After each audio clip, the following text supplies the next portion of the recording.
Choice Aphorisms from the Seven Segments of Cardan. By William Lilly. General Aphorisms. 1.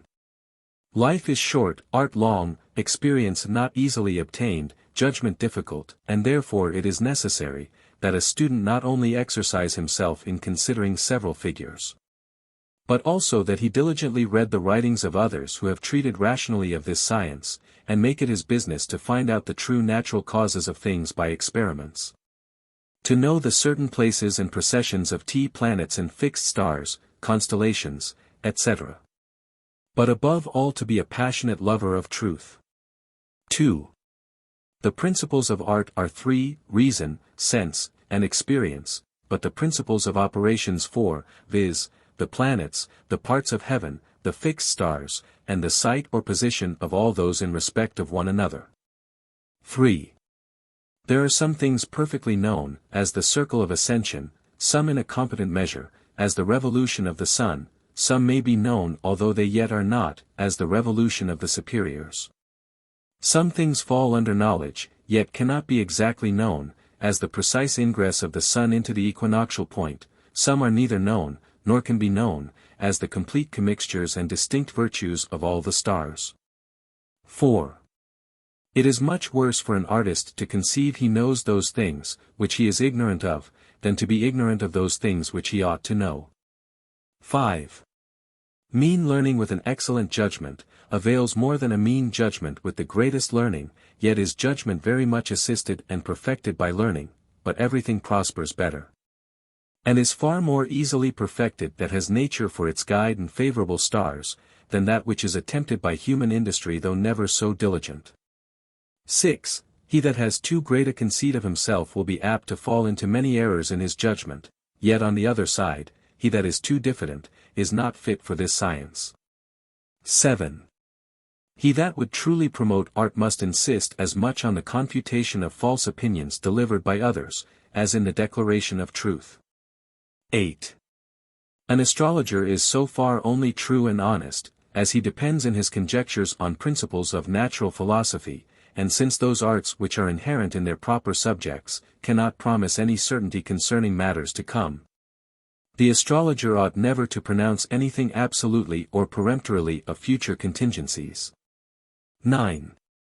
Truths of themselves are to be desired, for science itself is a certain good. Now the expectation of future good very much delights us, and on the contrary, when future evils are foreseen, we may either avoid them, mitigate them, or at least bear them more contentedly. 10. Heaven is the instrument of the Most High God, whereby he acts upon, and governs inferior things. 11. He that asserts then that can never be proved by experience is deceived and ambitious, but thus it always happens, those that are most ignorant of art delight to boast of doing things difficult or wonderful. 12. It is all one as to promoting of art, etc. And the knowledge thereof, either from nativities known, to predict what shall happen, or after accidents have happened, to discover the nativities before unknown which are thereby rectified, but as to vulgar opinion, the first way far exceeds the last. 13. He that goes about to destroy art, is far worse than he that is unskilled in it, for his mind is full of malice and idleness as well as ignorance. 14. Men may be said almost to be compelled by the stars, even in voluntary actions, by means of their corrupt affections and ignorance. 15. Always deliver judgments from the stars in general terms, or if thou dost otherwise let it be when thou hast very evident testimonies and in great and weighty matters. 16. We ought not to use arguments or tedious discourses in giving judgment, much less flatteries, but only to pronounce what is known by experience and firm reason. 17.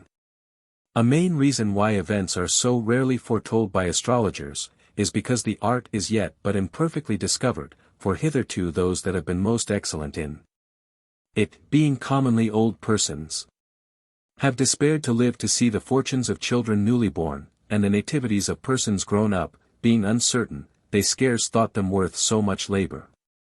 18. When true genitures exactly taken in accidents prove false or absurd, and not agreeable to the things signified, they are to be accounted monstrous, and are to be avoided as anatomists do monstrous bodies in their dissections. For they overthrow art. 19. Generals are to be gathered from singulars, and singulars from generals, and an artist ought always to learn to distinguish between that which is by itself, and that which is only by accident. 20.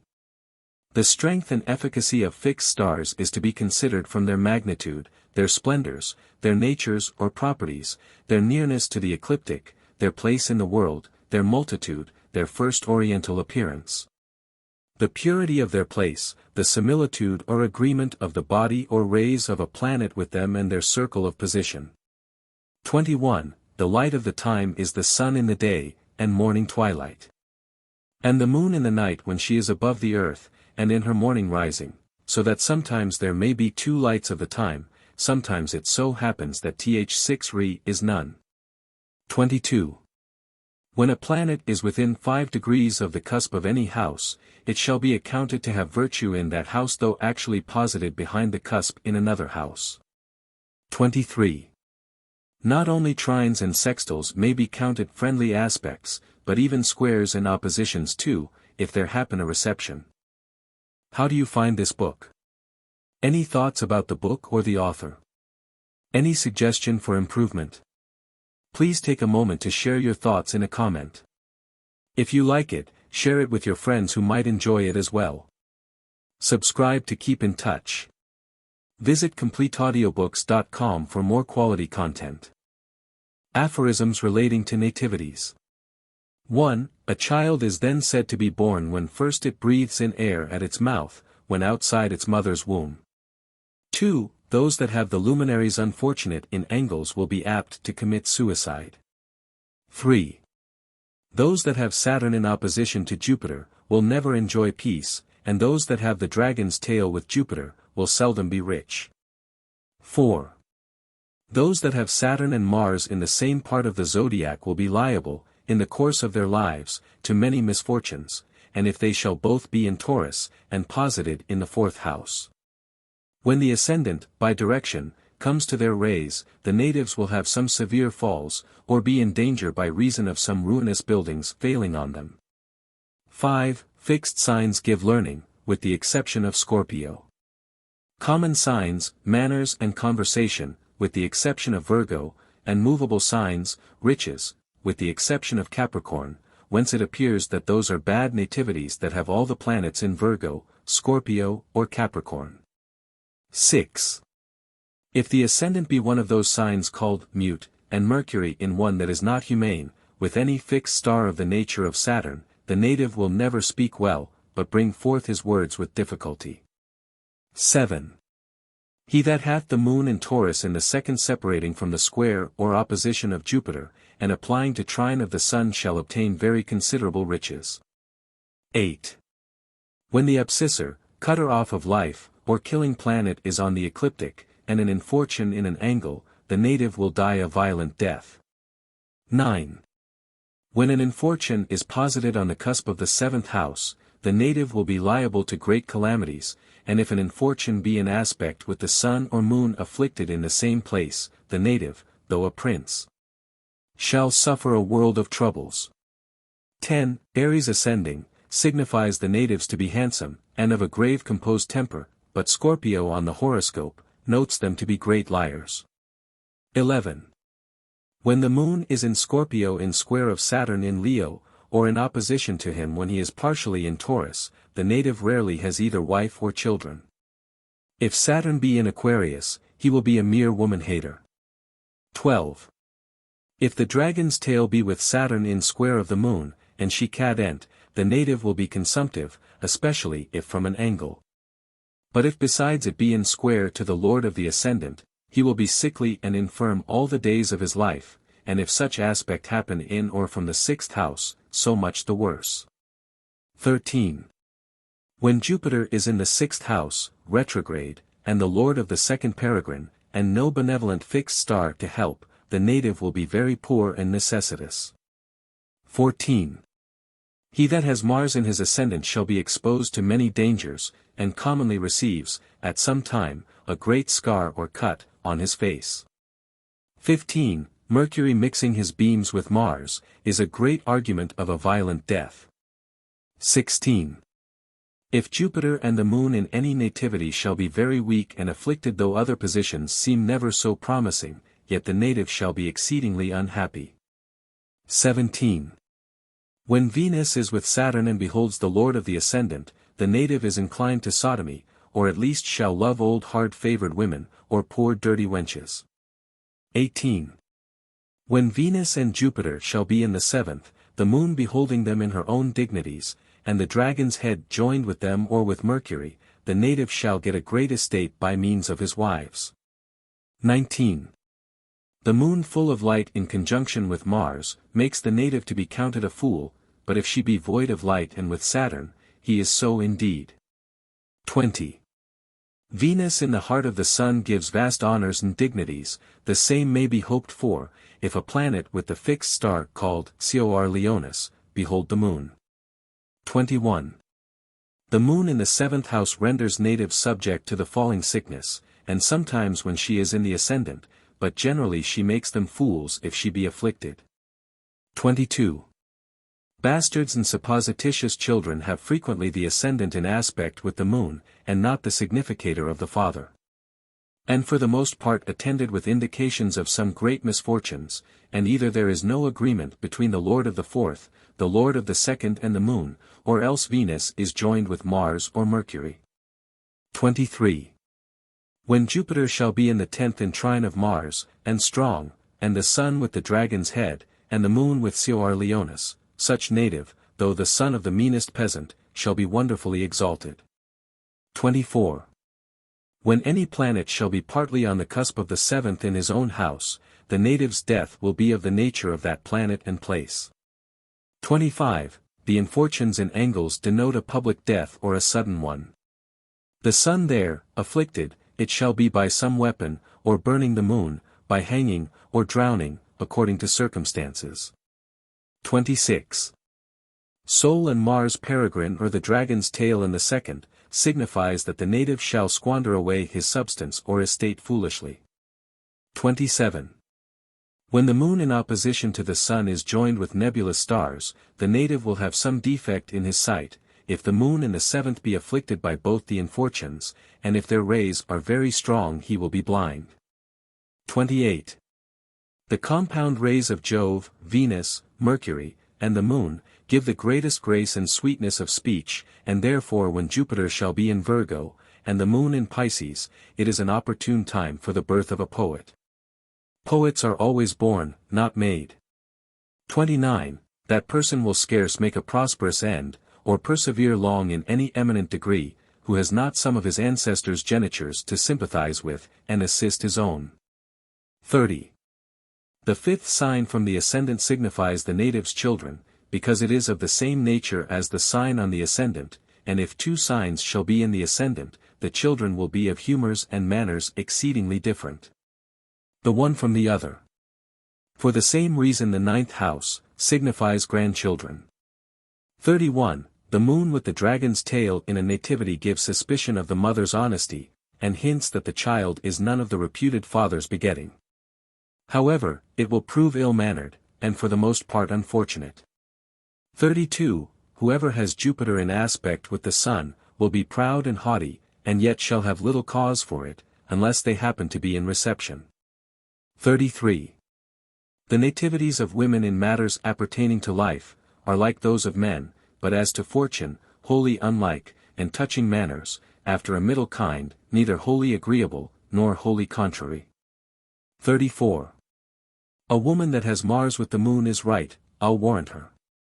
35.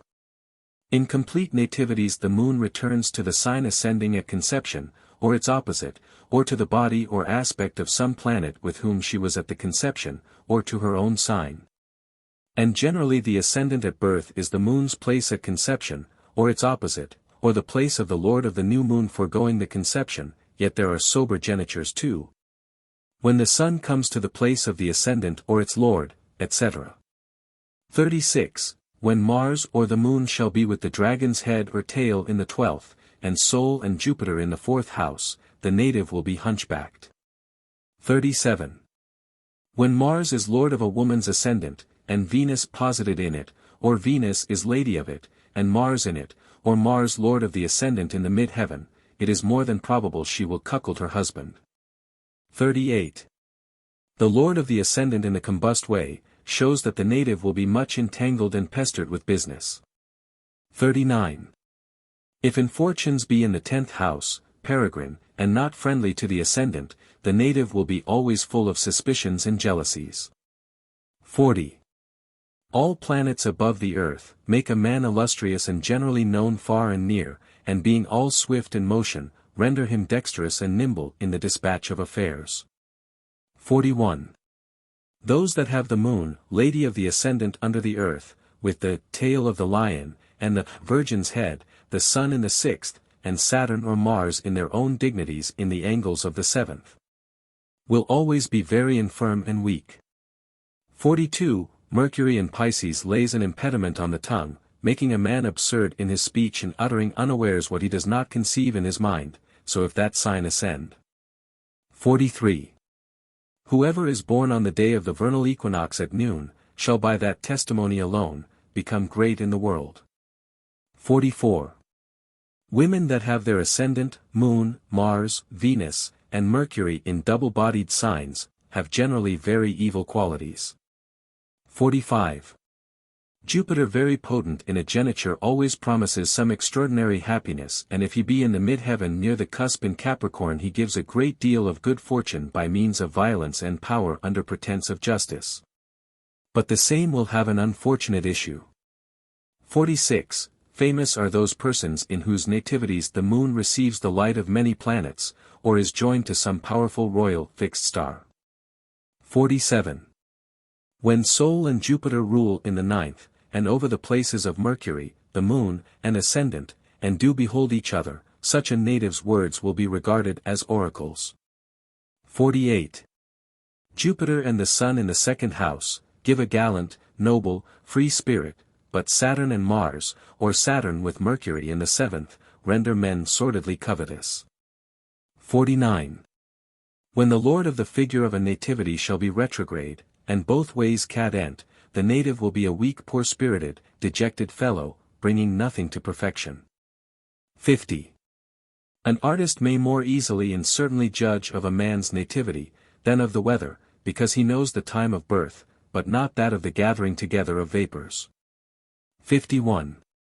Sol in Leo alone raises a man, at least scarce ever suffers him to want or beg, and if the same sign ascend, it buoys up his spirit with hopes, and makes him master of more than ordinary reason. 52. If Cancer ascend, and the moon be in movable or common signs, especially remote from an angle, the native is credulous, light, and inconstant. 53. Venus in the house or exaltation of Mars is always a sign of filthy lust. 54. The moon in Aquarius or Pisces makes the native to be disliked by princes, grandees, and the upper 10. 55. When the lord of the mid-heaven separates by retrogradation from the lord of the ascendant, the prince, king, or ruler, shall be averse to the native. But if on the other side the lord of the ascendant being retrograde forsakes the lord of the 10th, then the native shall hate his prince, king, or governors. The like is to be understood of other houses according to their respective significations. 56. A native of a city having the same sign and degree ascending with that city, shall in that place, by that alone grow great and eminent. 57. When the lord of the 2nd applies to the lord of the ascendant, especially if that lord of the ascendant be Jupiter, the native shall, all his lifetime, be happy in acquiring riches even to admiration. 58. When the lord of the ascendant beholds the sun with a friendly aspect or is oriental next to the sun, or joined with the lord of the 10th, the native will be much beloved by kings and great people. For the cause of which favor consider the nature of the said lord of the ascendant and his place.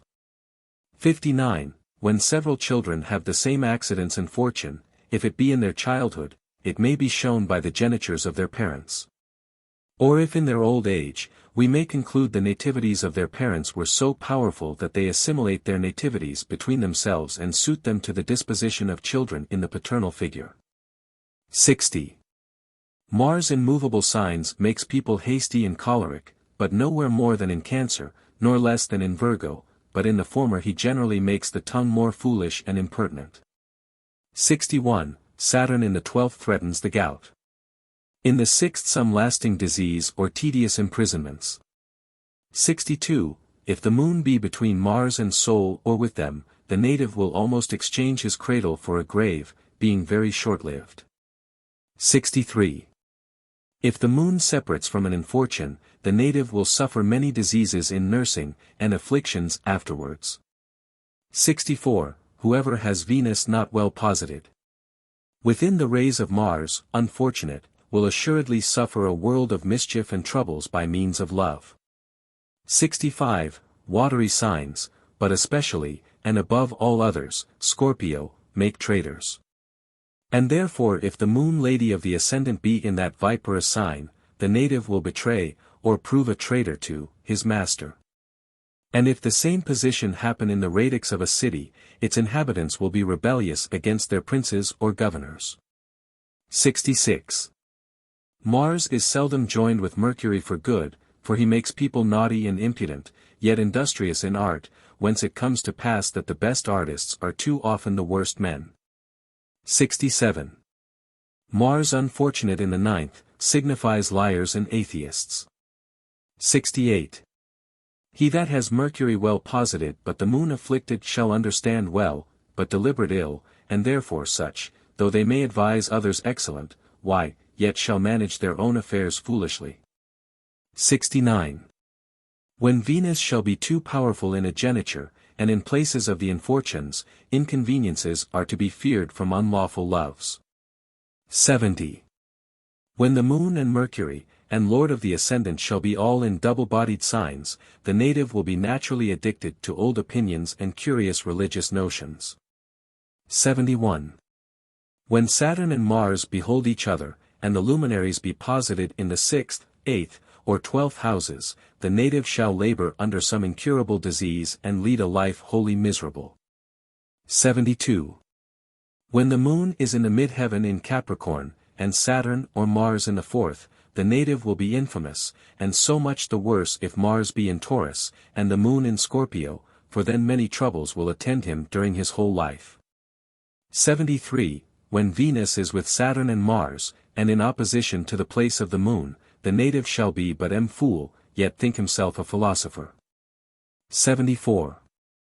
For the profession or art of the native we must consider the planet which being oriental first makes its egress from under the sun beams, and if with this there be another in the mid-heaven that beholds the moon, take him for an assistant. But if there be no such planet coming from under the sun beams, take him that is in the mid-heaven, and if there be none therein posited, then the lord of it, and the places of Mars, Venus, and Mercury, but when these happen to be many, the native will practice several arts. Now the art a native practices is much affected by the series of revolutions, which if they agree with his nativity, he will be delighted with it, otherwise he will do it against his will. 75. A prime cause of men leading single lives is the combustion of the moon in their nativities with Saturn, or eminently afflicted by him, so in women if a planet be combust or the sun in Taurus greatly afflicted. 76. Mars and Mercury evilly disposed, and in conjunction with the moon, signifies thieves and robbers, but if Saturn behold them, or be in the 7th, they will suffer according to their deserts. And therefore whenever you see indications of grievous crimes, consider whether the infortunes are strong or not, and oppress the sun, moon, or lord of the ascendant. Or if the lord of the ascendant be combust, or in an enemy to the moon, for then undoubtedly the native will suffer for his villainy. 77. When the moon is joined to Saturn in an angle, the native though a grandee will be reduced to poverty. 78. Let him that has Mars in the 2nd house beware of concerning himself in merchandise. 79. He that hath a nativity unfortunate for riches and honor, and yet the moon in conjunction with an eminent propitious fixed star, shall unexpectedly become potent, and again fall to misery. But to judge of the greatness of the event consider the state of the moon. 80. When Venus is in the 11th, Mercury in the 12th, the Sun in the horoscope, Jupiter in the 2nd, Saturn in the 6th and the moon in the 9th. So many and great accidents will happen to he native that his life may justly be esteemed prodigious. 81. Saturn, Mars, and the dragon's head in the 4th, betokens sudden death. 82. When the moon in a nocturnal geniture passes by her beams from Mars to Saturn, many inconveniences will happen to he native, chiefly associated with women. 83. Those persons are like to prove very learned in whose nativity Saturn, Venus, Jupiter, and the moon, do exactly behold Mercury, provided that neither Saturn or the moon be posited in the ascendant, and that there be no planet in an angle. For any planet strong in an angle is an impediment to wisdom. 84. When the sun peregrine in Cord Coeli shall be in square of the moon in the 7th, the native will come to be the chief of his family or faction, but shall die suddenly. 85. All nativities examine exactly all the moon's conditions in relations to the 3 ways whereby she is exalted, for 'tis very necessary. 86. When infortunes are in angles and fortunes in succeedent houses, or the moon combust, and the lord of her place strong and happy, or Jupiter cadent and his disposition well dignified, the native from a sad mean condition and great misery shall rise to a considerable grandeur and felicity, and so on the contrary. 87. When the moon Venus and Mars are altogether in conjunction, 'tis a fit time to bring Neros and such cursed monsters of mankind into the world, the native's manners are prodigiously wicked. 88. Jupiter elevated and a little unfortunated, destroys the native's children but preserves his estate. If he be descending and low and not unfortunate, he gives children but not an estate. 89. When Saturn does not threaten a violent death, yet if he be in, or lord of the 7th or 8th houses, he signifies the native shall die from grief of the mind. 90. Infortunes peregrine in the 7th house, having dominions in the ascendant, denotes the deaths of the native's wives or enemies. 91. It is next to impossible that they that have never a planet above the earth, nor in the ascendant of their nativity, should either live long or accomplish any great matters in the world. 92. The number of a native's wives, where only one at once is lawful, is to be found out not only from the concourse of the planets or common signs. But with that you must consider that fit applications of the moon to planets at ripe years and testimonies of the death of wives do also concur. 93. When Mars or Mercury afflict the lord of the 7th, being elevated above him, the native will kill his wife or his enemy, even though it be with poison, especially if either of them have power in the ascendant. 94. In a woman's nativity Mars shall be under the sun's beams, she will be apt to play the harlot with her servants and mean fellows, but if Venus be true, then she will trade discreetly with nobles and gallants of quality. 95. Infortunes afflicting the place of children, if they be but a little weak, the native may have children. If much debilitated, the children he has will die. If they be very weak, he be wholly barren. 96. When the lord of the geniture in an infortune and does not behold the place of children, or being a fortune beholds them with an aspect of hatred, the native will never love his children as he ought to do. 97. When Mercury is under the earth, he has greater efficacy in relation to giving arts and sciences, but in respect of eloquence he is best when he is above the earth. 98. When Mars is exactly on the cusp of the mid-heaven and has no dominion in the ascendant, if the native live to any considerable age, 'tis much to be feared that he will be killed. 99. When it happens that the significators of persons of quality well posited in their own genitures, are such as were unfortunate in the nativities of their parents, it signifies that they shall spin out a laborious life as to riches and honors to a considerable age, and then by successive increases, shall attain to great estates and eminence. Whence 'tis evident that the lives of no persons may be more unlikely to each other, than theirs who were born at the same time. 100.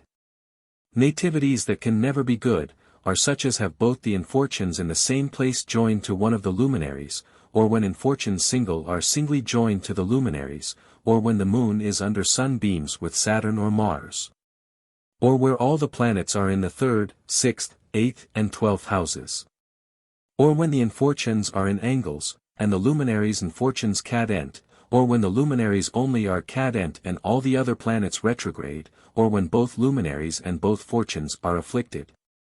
Or when only Mars is above the Earth, the other planets not being mutually joined nor in angles. Aphorisms concerning revolutions. 1. Revolutions may be said to be accomplished 5 ways, first by the return of the Sun the same point, which is most valid. Secondly, the return of the center of a planet to the same place of the ecliptic, of which kind that of the Moon first and then those of Saturn and Jupiter are chief. Thirdly, the return of the center of some smaller circle to the same place. Fifthly, the return of a planet wherewith he was in the beginning joined as it is the place of another planet. 2. When the dragon's tail in a nativity unfortunately beholds the lord of the ascendant, and in a revolution the moon shall be joined therewith, and the lord of the house of death being then in the place of an infortune in the radix, shall likewise behold it, the party that year will die. 3. When the infortunes are strong in the radix, and the moon applies to a powerful fixed star of the nature of Mars in a revolution, the party will be apt to commit manslaughter that year or be in danger about it. 4. Revolutions may produce effects happening in the years following, whether because one's year is preparative to another, or because the nativity decrees what the revolution perfects, or by reason of greatness of the event as death, or of the causes. As when the Sun is exactly in opposition to Jupiter. 5. When the ascendant of a revolution is the same with that of the person's nativity, something promised in the geniture happens, but more certainly if the moon shall be also in her place of the geniture. Or the lord of the ascendant in a place partially behold the same house of the radix. 6. If in a revolution the lord of the geniture retrograde, if he be one of the inferiors, begins to be under the sun's beams, or, if he be one of the superiors, if he be afflicted by an infortune, you may expect some danger of your life that year. 7. When Jupiter in a revolution beholds the moon or Venus, or be in an angle in either of their places in the radix, it inclines the party, if of fit age that year, to marry. 8. When in a person's revolution whose only significator of life was debilitated in the radix, the fortunes shall be combust in any house but the ascendant, and the infortunes being above the earth, shall behold the sun ascendant and moon. Or the moon be under the earth, such person without any ill direction may die that year. 9. If a geniture be weak as to life, and 3 planets be joined in a revolution, there is imminent danger of some eminent disease, especially if they happen in the 6th house. 10. When at ripe age, a revolution shall have Venus in sextile of Mercury, who is joined to her in the Genesis in the same place, the native will be strangely haunted with wanton thoughts and venereal imaginations. And if they shall be in conjunction in the same place where before they were in sextile, he shall that year enjoy some mistress that he is much enamored of.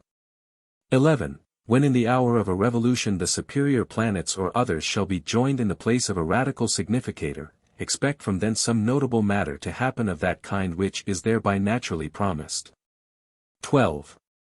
When the moon is joined with Saturn in a revolution, and he casts a square to the ascendant, such person shall that year suffer in his body by reason of a disease of his mind.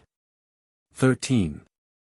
The additions that are made by the precession of the Sun in an annual revolution, transfer the significations for near upon so many days after the revolution as there are years past. 14. When the moon agreeing with Saturn in the radix, or being with any other planet in his dignities, if she happen in a revolution, after the age of 40 years, to be corporally joined with Saturn in the same latitude, or being full of light shall be in opposition to him and in contrary latitude from the 6th house to the 8th, the native will undoubtedly fall into some strange disease and die thereof. 15. When the houses of the ascendant or moon in the radix shall be in square or opposition to the infortunes in a revolution, the native will suffer much trouble, but if the moon be in conjunction with them, then he shall do much mischief to other people, but if besides this the infortunes are lords of inimical places, he shall both do damage to others and suffer much himself. 16. The particular times of accidents happening are to be found out from annual and monthly revolutions and transits. 17. Fatal will that year be to the native's health, when in the revolution many of the hylegicals come to bad places of the figure, or to the aspects of the infortunes. 18. If any planet be afflicted in an annual revolution, the effects will appear when he shall apply by body, square or opposition to the planet that is lord of the sign wherein he is. 19. Diseases are for the most part of the nature of the lord of the sixth house, or the planet therein posited as well in revolutions as nativities. 20. The revolution of a year is one thing in time, which is the return of the sun to the same point from the equinoctial. Another thing in the world, which is its return to the same fixed star, and yet another thing in nativities, which is its return to its former place, but with the addition of so much of the ecliptic as he passes through in one natural day. Aphorisms relating to decumbitures, diseases, physic, etc. 1. In sickness, the ascendant shall signify the patient, the seventh house the disease, the luminaries the patient's strength, the infortunes the strength of the disease, but the eighth house has always a share in the signification. 2. When the moon applies to planets of a nature contrary to that of the distemper, especially if they be fortunes, the disease will be changed for the better. 3. When the moon in the beginning of a sickness, which is called the decumbiture of the patient, shall be either under the sunbeams or with the dragon's tail, Saturn or Mars, it threatens extraordinary danger, and if the party be old. Even her conjunction with Jupiter, Mercury, or Venus, is not without peril. The same but nothing so grievous may be feared when she is in square or opposition to any of them, but if besides all this she shall happen to have been in their places in the patient's geniture, he will certainly die. 4. Mars, Jupiter, and Venus rule the blood, Mars and soul, choler, the moon and Venus, phlegm, Saturn and Mercury melancholy, and Mars and Mercury with the sun, black choler. 5. Saturn causes long diseases. Venus indifferent, Mercury various ones, the moon such as return after a certain time, as vertigos, falling sickness, etc. Jupiter and Sol give short diseases, but Mars the most acute of all. 6. When you find the figure at the beginning of a grievous distemper to appear much more mild and favorable than the distemper, you may conclude the disease contracts its malignity from the nativity. The principal places falling upon some disastrous configurations. 7. It is necessary to consider the lunations preceding the disease and thence likewise to take indications of the patient's condition. 8. If you find a person after the age of 50 years labor under strong and frequent diseases, you may conclude the significator of life in his radix to be sorely afflicted by the body or aspects of one of the infortunes. 9. When the moon is in a fixed sign physic works the less, and if in Aries, Taurus, or Capricorn it will be apt to prove nauseous and very distasteful to the patient. 10. In purging, 'tis best that both the moon and lord of the ascendant descend and be under the earth, in vomiting that they ascend. 11. Purging, vomiting, bleeding, making use of issues, etc. ought to be done while the moon is in moist signs, the chief of which is Pisces, the next Cancer. 12. The significator of life in the radix being strong in natural diseases helps very much, but in casualties, little or nothing. 13. When the moon is with Venus, choler is better and more safely expelled, and when she is with Jupiter, melancholy. 14. Every immoderate position of the heavens to persons weak and aged, brings death. To others violent accidents and grievous calamities. 15. If a disease begin when the moon is in opposition to the sun, 'tis by reason of superfluity of humours. If she suffer an eclipse, the same time, 'tis for weakness of the spirits and vital power. 16. The infortunes being oriental, cause diseases, occidental, defects. 17. Venus with Saturn in the seventh and Mars elevated above them both, causes barrenness in men, and abortions in women. 18. Sagittarius and Gemini signify diseases that come with falling, as swooning, falling sickness, suffocations of the womb, etc. 19.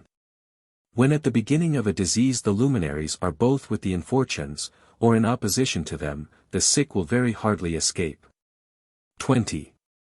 From the moon's applications to the fortunes or good aspect of the sun, the same being neither contrary to the disease, nor afflicted, nor in the power of the infortunes, health may be expected. But by her going to the infortunes of like nature with the disease, or ill beams of the sun, death is to be feared. 21. Cold and dry diseases, such as are naturally long, are increased by Saturn, but those that are short, hot and dry, from Mars. 22. A conjunction of the luminaries in Aries, causes alteration and death, if Venus and Mercury be there retrograde, the like if it happen in Scorpio or Virgo or in any humane sign. So likewise if such conjunction fall in the 6th, 7th, or 8th house of the figure of the decumbiture within the aspect of an infortune, the patient will be in great danger. 23. Mars in the ascendant at the decumbiture, makes the disease, swift, violent, afflicting the upper parts and disturbing the mind, and if besides this, the dispositors of the luminaries in ascendant happen to be afflicted, death will follow. The like if both the luminaries be cadent from angles, and not assisted by the fortunes. But if in such a position, the fortune strong shall have dominion in two places, the disease will be changed from acute to chronic, and the patient at last will escape beyond hope. 24. From the first hour of the day, or 1 in the morning inclusive, till 6, blood predominates, whence morning sleeps become so sweet and pleasant. From thence to noon, choler, afternoon phlegm, and from the beginning of the night till midnight, melancholy. 25. Saturn in fiery signs when the sun is weak causes hectic fevers, Jupiter sanguinary ones, and if Mars behold him putrid ones. Mars in such signs gives burning fevers of all sorts, Venus ephemeral fevers, and if the rays of Mars be mixed, putrid ones from phlegm. Mercury mixed ones, but if the moon be joined with him she makes pituitous fevers from the corruption of the humours. Saturn mixing signification with Mars, causes melancholy fevers, and if Mars be under the sun in the 6th or 12th house in fiery signs, or being so posited shall cast his beams on the significator of life. Or the lord of the ascendant of the revolution, or if the lord of the ascendant or significator of life apply to his aspects by direction, it occasions burning pernicious fevers and like to venomous ones. But if to these, Saturn or the dragon's head or tail, or Venus combust be added, or if these planets shall be posited in Scorpio or Leo, the fever will be altogether pestilential. 26. Mischievous fevers are caused when the sun is afflicted in Leo, but if otherwise he be fortified they seldom happen, because the matter then corrupts and is carried off, unless by chance. 27. Watery signs threaten putrid fevers of very bad continuance if Mars, especially combust, have any rule in them, but earthly signs are altogether free from putrid fevers. 28. It will be a fatal time to suffer amputation or lose any member when the moon is in an oblique sign under the sunbeams and opposed by Mars. 29. A tedious travail and delivery in childbirth is to be expected, when the moon is aspect by the infortunes, and in an oblique sign, and a planet retrograde or slow of motion is in the ascendant. 30. Venus is cold in the 2nd degree, and moist in the 3rd, the moon cold in the 3rd, and moist in the 4th, Jupiter hot in the 2nd, and moist in the 1st, the sun hot in the 3rd, and dry in the 2nd. Mars dry in the 3rd, and hot in the 4th, and Saturn both cold and dry in the 4th. 31. The special significator of a disease is that unfortunate planet from whom the significator separates by a bad aspect. And the lord of the ascendant shows the cause of the grief if he be found anywhere unfortunate. 32. If the lord of the ascendant be an infortune the sick will be unruly, but if he be a fortune he will readily take what is prescribed. 33. The 5th house and its lord, show the medicines, and their nature whether good or evil, proper or improper. 34. As the revolution of a year as to its ill significations, happens according to the directions from the geniture, so the decumbiture as to its worst significations is regulated by the revolution according to lunar directions. 35. Several planets being significators show that the distemper is complicated of several diseases. 36. the significator of the disease in double-bodied signs signifies a relapse, or that it will change into some other distemper. 37. The disease is desperate, when the significator of the sick either in his nativity or the decumbiture, has dominion in the fourth house. 38. That sign in which the significator of the disease is posited, and that to which he casts any aspect, show the members or parts of the body principally afflicted. 39. When Mercury is unfortunate he prejudices the fantasy and inward faculties, and thence threatens madness, 80%, but so much the worse if Mars be the planet that afflicteth him. For then if he be in an earthy sign it threatens the patient will make away with himself. 40. It is a very bad sign when the significator of the sickness is in the sixth, or the lord of the sixth in the eighth, or the lord of the eighth, in the sixth house. 41. Mercury significator of a disease in aspect with Saturn, or Saturn significator in aspect of Mercury, gives suspicion of witchcraft and enchantment. 42. A chronical disease, that is a disease which usually continues above a month, is ruled by the motion of the sun. Acute diseases, which are more sharp and violent but less lasting, by the motion of the noon. According to whose swifter or slower motion the critical times are either hastened or retarded, the same being when the moon comes to a sign contrary in both qualities to that in which she was in the beginning of the disease. 43. For curing a member, the moon and lord of the ascendant should be free from impediment, the sign that governs the part ascending in the moon posited in it, and when you think to do any good to your eyes, let the moon be fortunate. Increasing in light and by no means in a sign of the earthly triplicity. 44. Even the fortunes in diseases may become infortunes, viz. When the disease itself is of their nature, or of the nature of things by them signified, and in such case the infortunes may be said to be fortunes, for contraries are to be cured by contraries. Aphorisms concerning elections. 1. An election signifies nothing or very little unless it correspond with the nativity, and time wherein you elect. 2. If you would have anything kept secret let the moon be under the sun beams when you do it. 3. Make no new clothes, nor first put them on when the moon is in Scorpio, especially if she be full of light and beheld of Mars, for they will be apt to be tom and quickly worn out. 4. When in an election you cannot fit the moon to two planets that you have occasion for, at once, join her to some fixed star that is of the nature of them both. 5. When you would suddenly finish a thing, place the moon and significator in movable signs, but if you would have your work last long, let them be in fixed ones, and for this reason it becomes so difficult for a man to attain to do both. 6.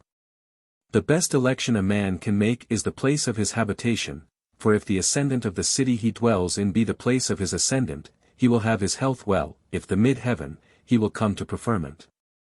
If it be the place of the sun in the nativity, he will undoubtedly obtain honor and dignities, if of Jupiter he will grow rich.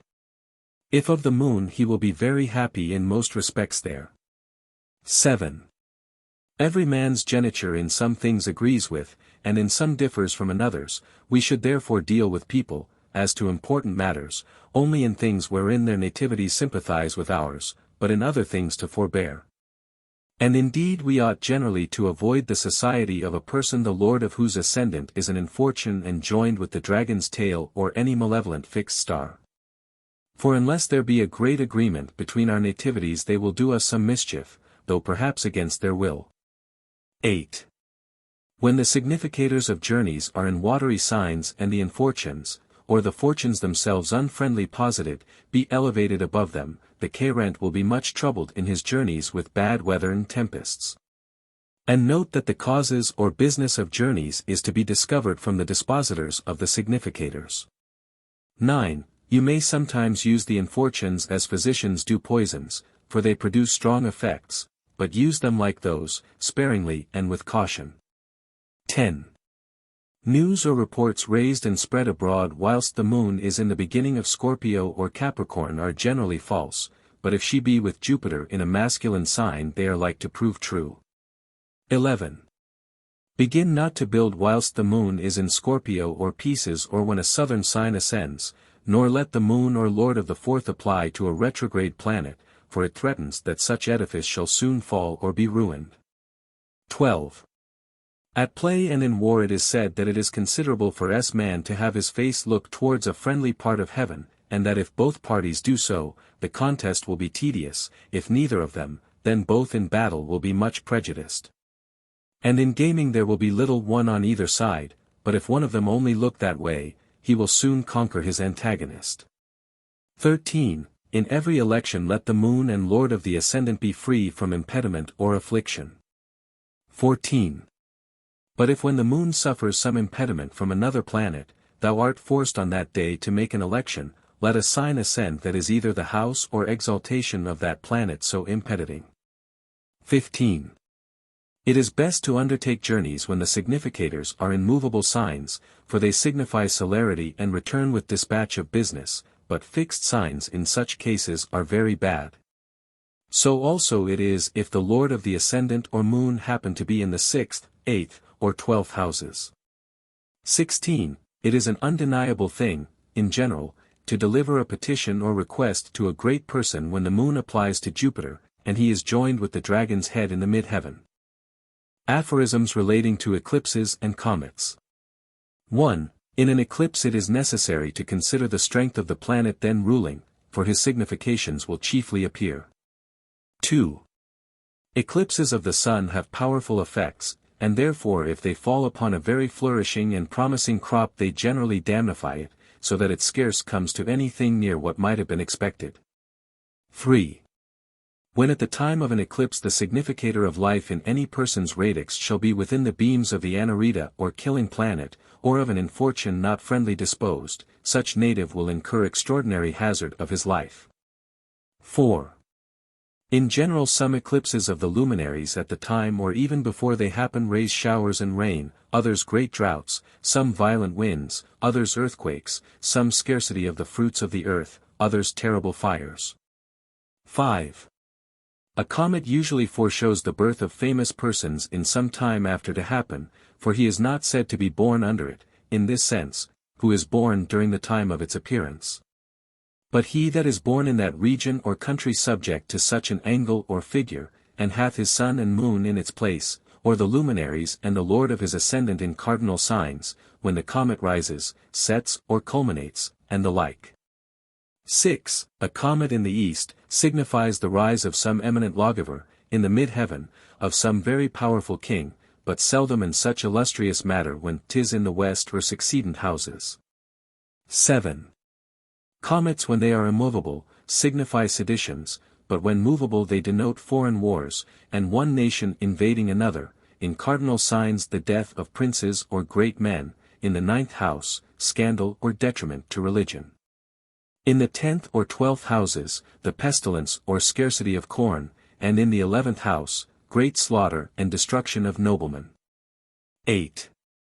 If a comet appear whilst a woman goes with child, if it be either in the 4th, 6th, or 8th month, such child will prove very prone to anger and quarrels, and if he be of quality, to sedition. 9. No eclipse whatsoever can threaten a scarcity or plague to the whole earth, nor can the pestilence continue above 4 years in one place. 10. Eclipses in the 4th house are more strong and efficacious than in the 8th or 12th houses, and in the ascendant more than in the 9th or 11th. 11. An eclipse of the moon extends its effects as many months, and of the sun so many years, as it continues hours. 12. An eclipse has a threefold effect, first powerful by reason of the conjunction or opposition on which it happens. Second general, because it slowly cools, in which respect it is extended for a long time. Thirdly power which it has from the lord of the place wherein it happens and other positions at that time. 13. Eclipses operate more forcibly on cities, provinces, and kingdoms than on particular persons of private condition, or even upon kings and princes, for their effects rather respect the multitude. 14. When eclipses happen or comets appear in earthly signs they portend barrenness and scarcity by reason of excessive droughts. When in watery signs by reason of too much rain, in airy signs they signify mighty winds, seditions, and the pestilence, in fiery signs terrible wars and slaughters. Aphorisms touching weather, meteors, etc. 1. When Saturn passes out of one sign into another, you may expect for several days together strange meteors and splendid sights or apparitions in the heavens. 2. When signs very different from the common course of nature appear about the sun, or in or about the moon, stars, or any part of heaven, if thou observe the place where they appear, and the figure of the heaven from the beginning to the end, thou mayest come to understand what they portend. 3. The lord of the interlunar figure signifies very much as to the quality of the air, and also the planet that beholds him, especially if they be in cardinal signs. 4.